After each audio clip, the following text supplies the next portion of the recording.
I want to take a second to say that even technology, I know in worship settings, not everybody has the ability to set up an amp on stage. I would say a majority of churches these days have an amp somewhere off stage and out of the room to control noise, which is totally fine. And the way that you work around those things as part of your tools is that you, like in this case, I've got an amp here, and it's on stage right behind me. If I were in even in this setting, it works. But if in a live band setting it was too much, I could set it off the entire amp, or I could use an extension cabinet and use the head here so that I have control of my amp, but the speaker's being mic'd somewhere off down the road there. So that's a way to utilize some of the tools you have. The floorboards. This is a pedal board. It's what a lot of players have, just a normal pedal board with whatever colors you like.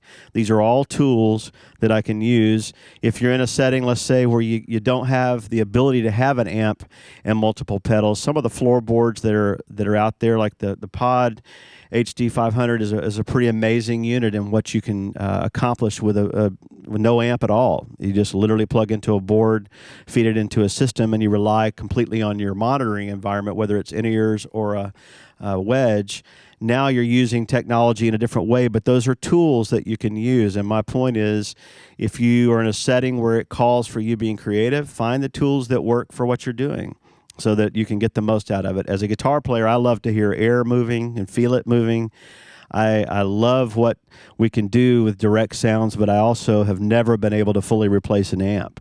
But Line 6 is a great example. They've created not just a floorboard, but a floorboard that interacts with an amplifier. And so you're not losing now the tube air compression moving behind you. You have both technologies working for you at the same time, but you have to prepare yourself and know how to use those tools. Otherwise, it's a maze.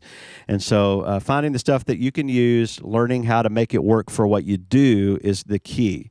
And as an example, I've traveled with a fair number of worship leaders, but also other kinds of artists, where it could be a setting where you have to be able to call up an entire night set where everything's programmed to, you just need some staple sounds to cover the basics and flow more, which is a lot of worship environments.